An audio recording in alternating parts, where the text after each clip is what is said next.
She stepped off the stage in Sable Creek, Wyoming Territory on a Tuesday in May with one trunk, a pair of good boots, and the unhurried quality of a woman who has been keeping her own schedule for long enough that other people's urgency has stopped being contagious. She stood on the boardwalk and read the piece of paper in her hand, not because she had forgotten what was on it. She had memorized it in January when it arrived, but because reading it again was a way of occupying herself while she looked at the town without appearing to look at the town. Sable Creek in May was making its best argument. The cottonwoods along the creek road were fully leafed. The air had the quality of a world that has recently decided to be warm and means it. And the mountain to the north was the kind of blue that only happens when the last snow is still on the high ridge and the sky has gotten competitive about it. She folded the paper and put it in her coat pocket.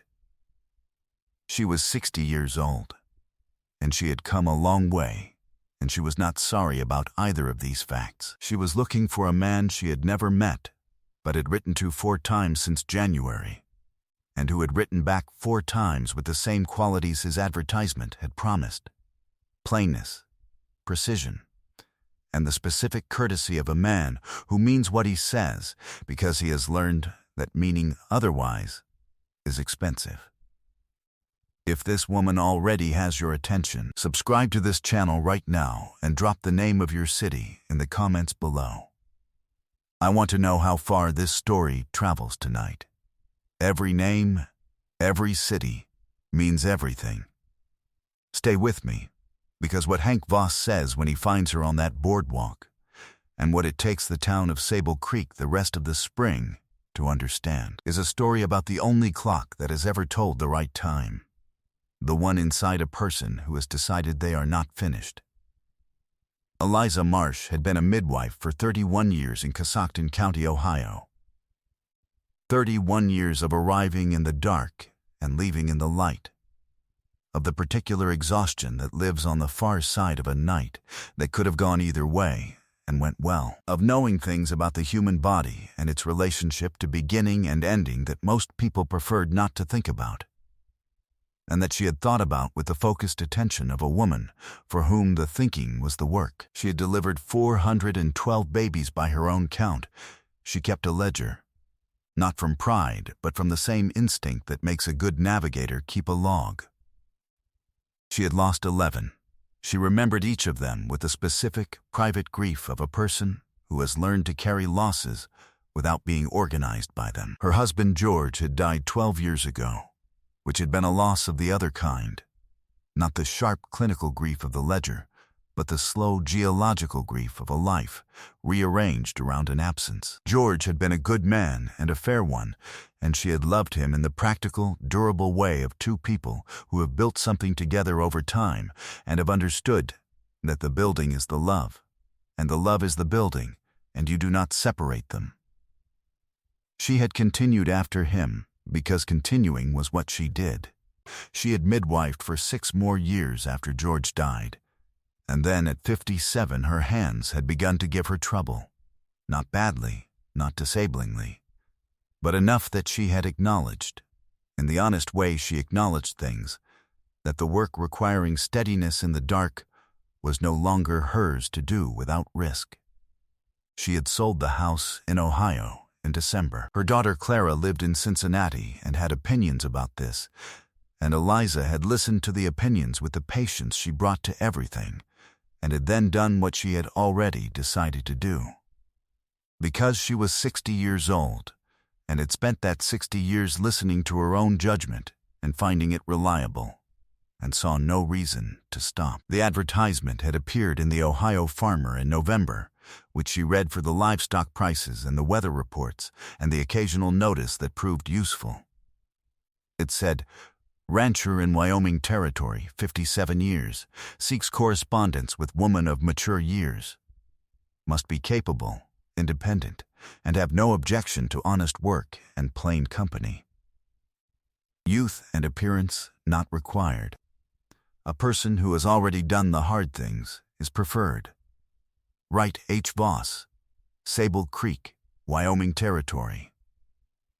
She had read it twice.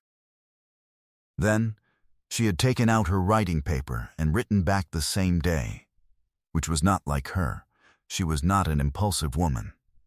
But the advertisement had been so specific and so honest and so entirely absent of the things she had expected to find in it, that she felt the delay of waiting would be a kind of dishonesty in response to honesty, and she did not do dishonest things if she could help it. She had told him her age, her work, her hands, George the ledger, the house sold in December, what she was looking for and what she was not, what she could offer and what she could not, and that she was a large woman and had been one her whole life, and he should know that plainly, and she would not discuss it further unless he had a practical question.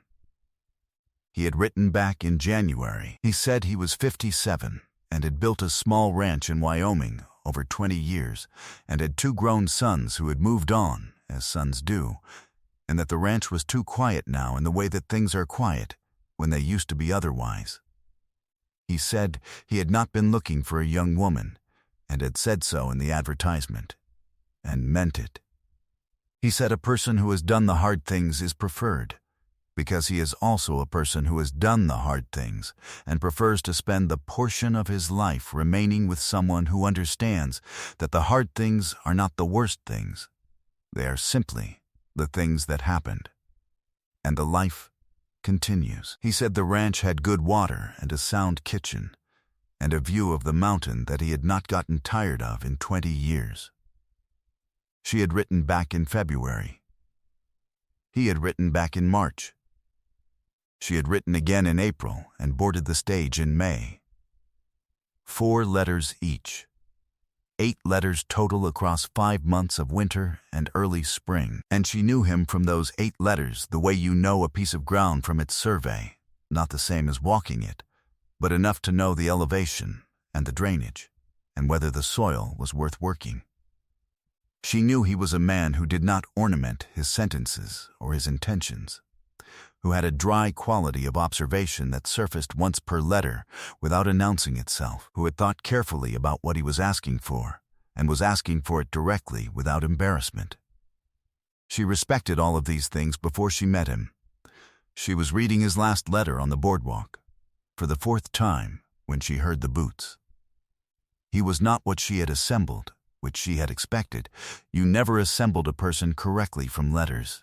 In her experience, he was taller than she had imagined, and his face had more weather in it, and he moved with the slight favoring of a left knee that he had not mentioned, which she noted as a medical observation and nothing else. He stopped in front of her and looked at her. She looked at him. She was 60 years old, and her hair had been white for 8 years, and she was a large woman, and she was standing on a boardwalk in Wyoming in May with 1 trunk. And she looked exactly like what she was, which was exactly what she had told him she was, and he looked at her for the length of time it took him to confirm this.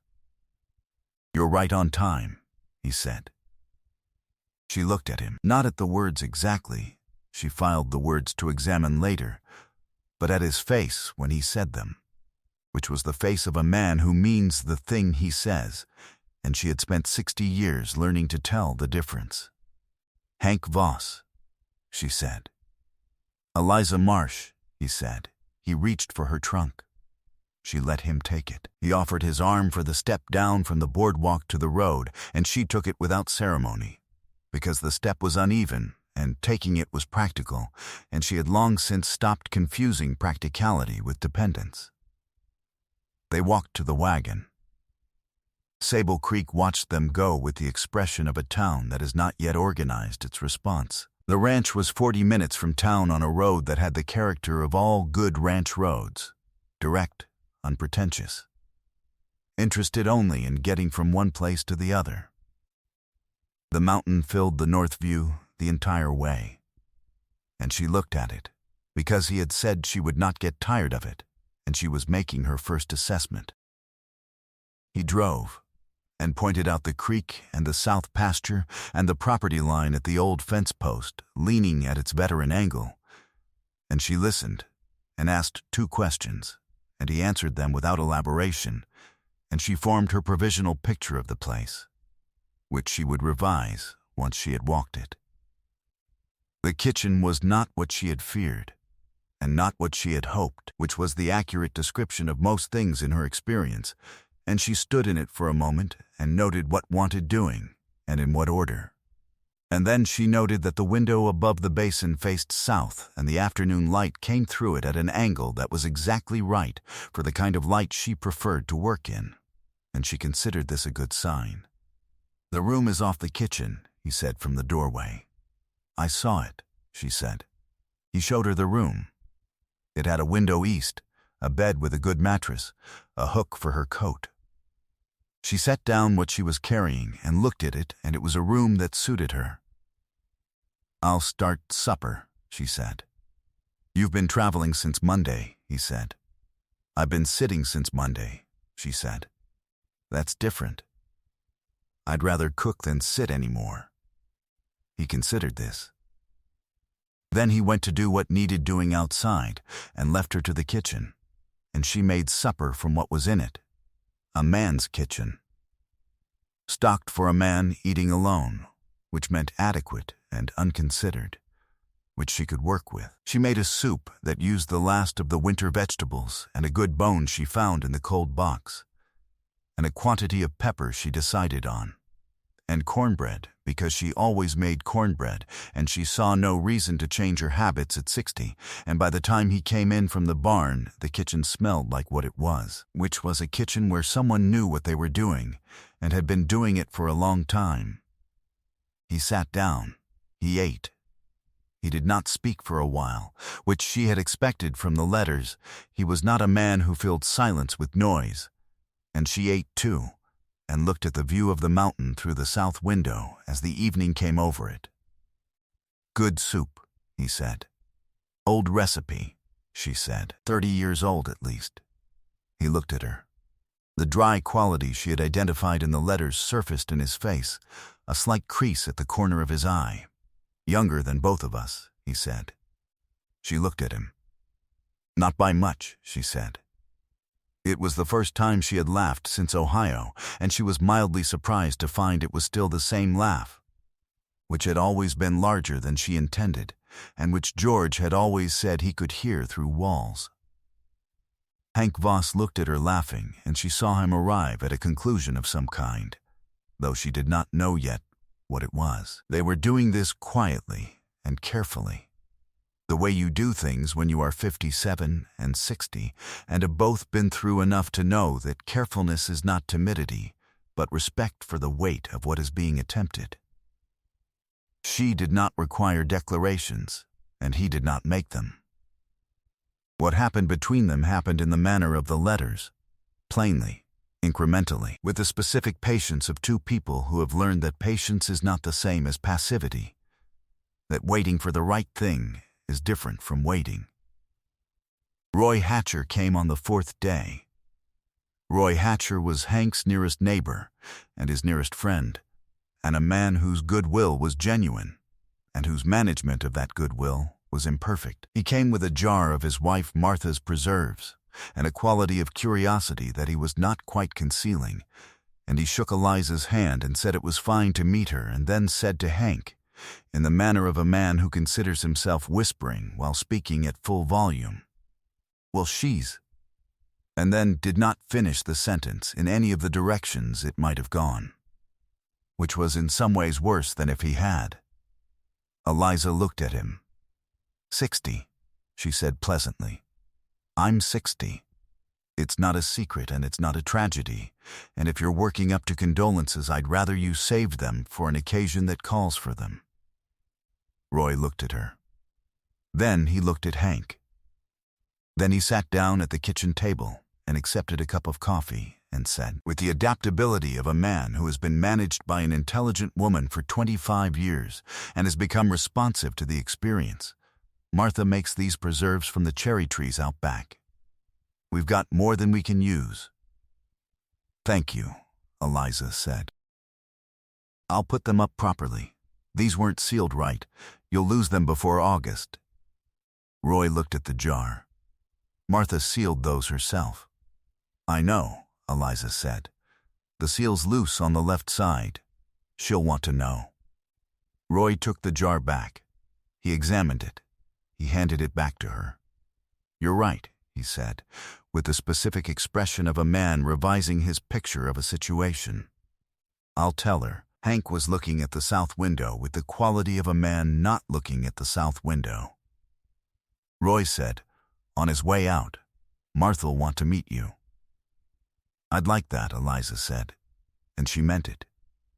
Because she was not a woman who turned down the company of other women of experience if she could help it, and Martha Hatcher had managed Roy for 25 years, which suggested a person worth knowing. The town's response to her was not cruelty.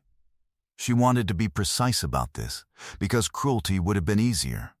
Cruelty has a clear shape, and you can organize your response to it. What Sable Creek offered instead was the specific, smothering sympathy of a community that has decided something is sad and keeps saying so in the language of well-meaning. The woman at the mercantile who said, "Isn't it lovely that he found someone at his age?" The man at the post office who said, "Good for you," in the tone that means what a shame. The Reverend's wife who found Eliza at the dry goods counter and said she thought it was so brave, in the way that brave means the opposite of what it says. Eliza did not stop for any of it. She conducted her business, and she walked the length of Sable Creek's main street, and she did not stop. Because she was 60 years old, and she had 31 years of arriving in the dark at houses where the situation was serious. And a woman who has done that does not stop walking for a reverend's wife at the dry goods counter. She said to Hank that evening, "The town has decided this is a charity arrangement." He looked up from his account book. "I know what the town has decided," he said. "Does it bother you?" He considered this with the honesty she had come to expect from him. "It bothered me more when I sent the advertisement," he said.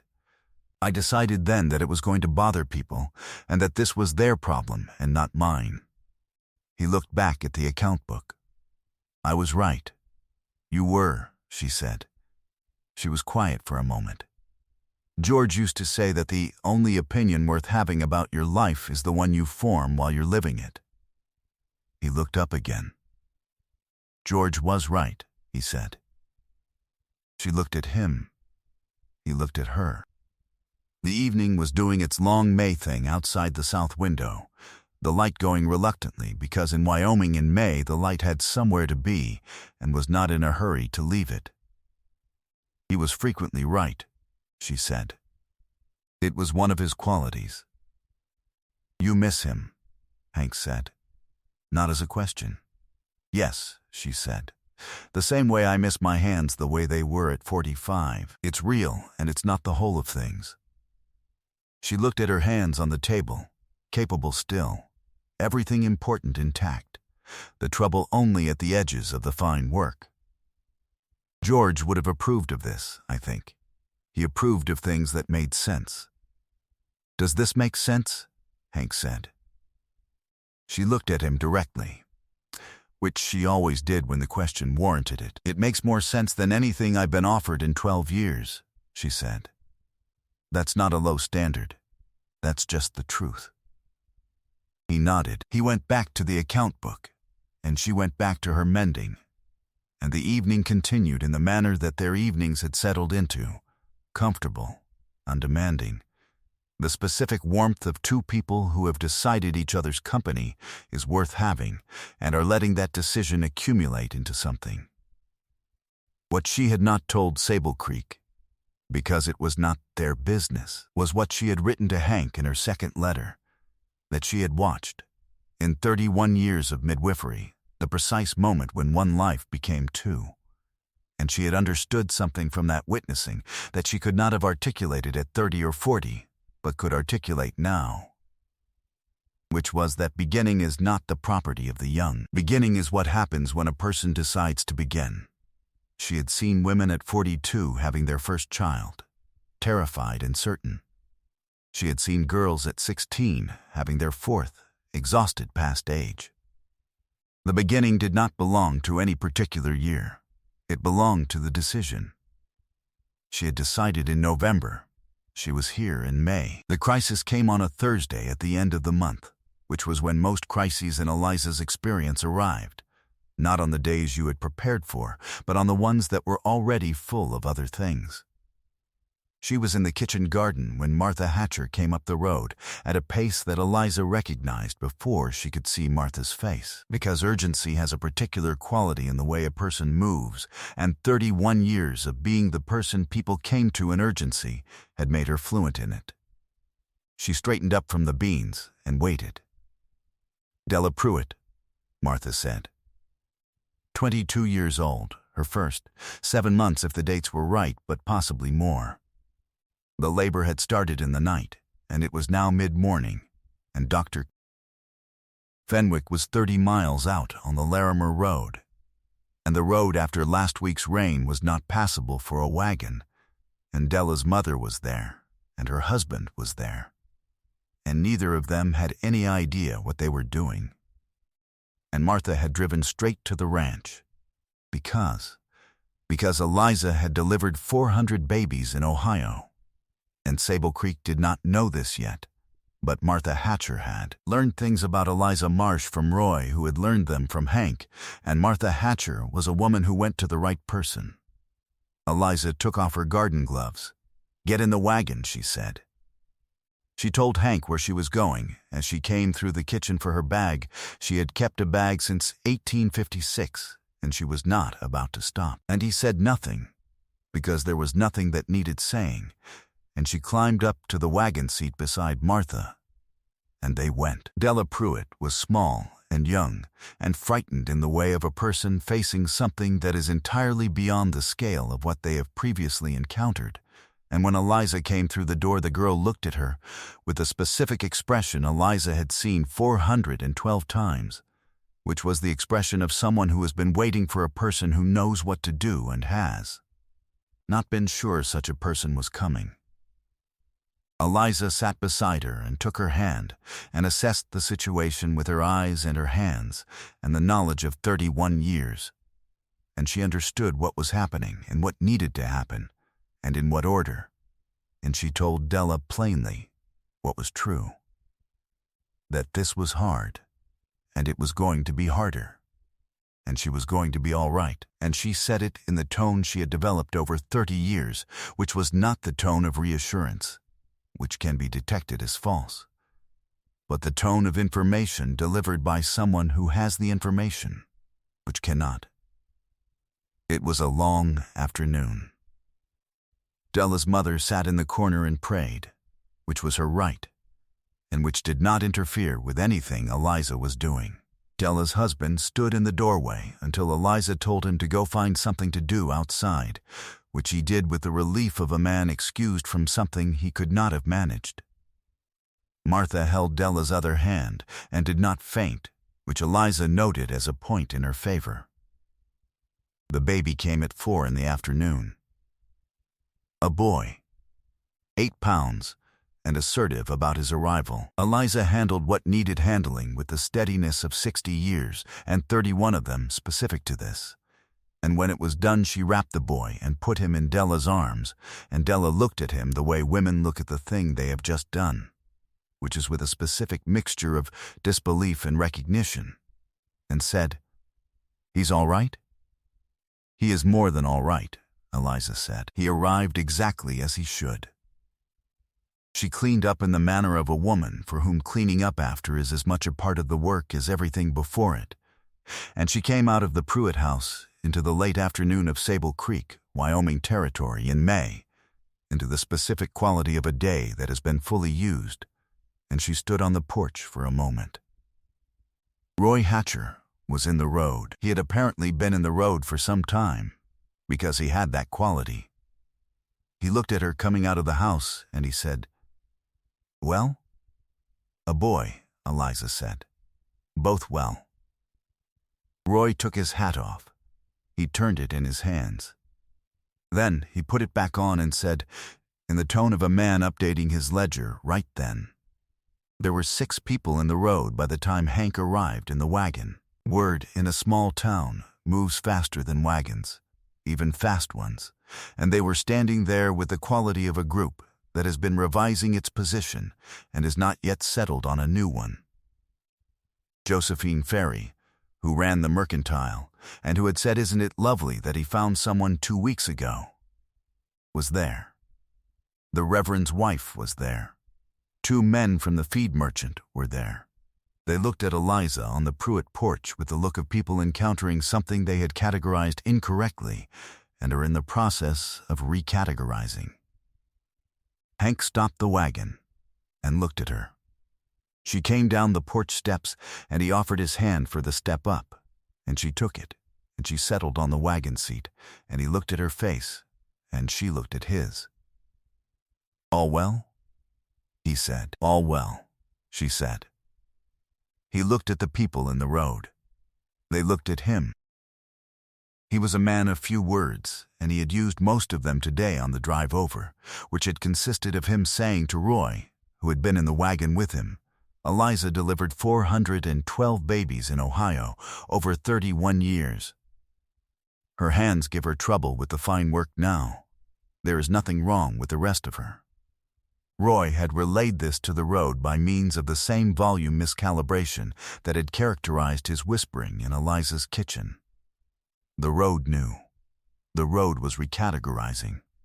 Josephine Ferry said, from the middle of the road, in the tone of a woman making an overdue correction, "Mrs. Marsh, I'm glad you were here." Eliza looked at her.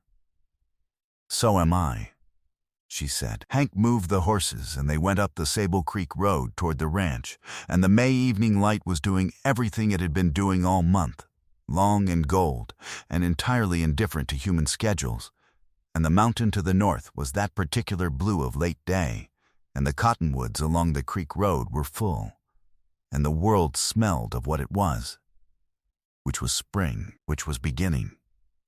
She had said to Hank in her first letter, "I am 60 years old, and I have delivered 411 babies, and buried a good husband, and sold a house, and I am not finished. I want to be plainly understood on that point before anything else." He had written back, plainly understood. She had believed him.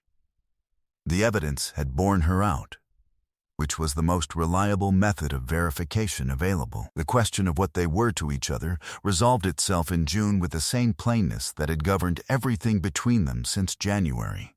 No performance, no occasion manufactured for the purpose. Simply Hank saying one evening over the account books that he thought they ought to make it official if she was of a mind, and Eliza saying she was of a mind, and the thing being settled, and both of them going back to what they had been doing. They were married in the kitchen, because neither of them had any interest in being the occasion of a public ceremony, and Roy and Martha Hatcher were witnesses. And Martha cried because Martha felt things fully and saw no reason to manage her feelings into a smaller shape. And Roy said, "Well, about time." And Hank looked at him with the look of a man who has run out of words for Roy Hatcher's particular quality of observation and has decided to let it pass. Eliza Marsh Voss delivered 3 more babies in Sable Creek over the next 4 years.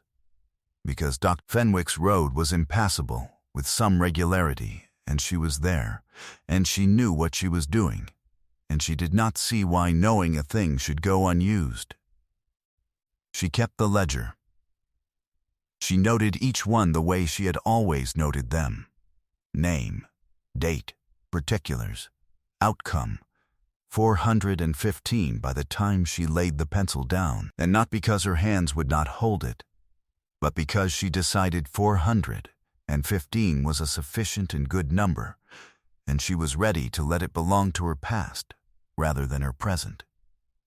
She and Hank kept company on that ranch for 19 years in the manner of 2 people who have arrived at something they were not sure they would arrive at, and who treated accordingly, with the specific care that belongs to things that came later rather than sooner, the understanding that later is not less, that the season for things is not determined by the calendar, but by the person, and the person had decided.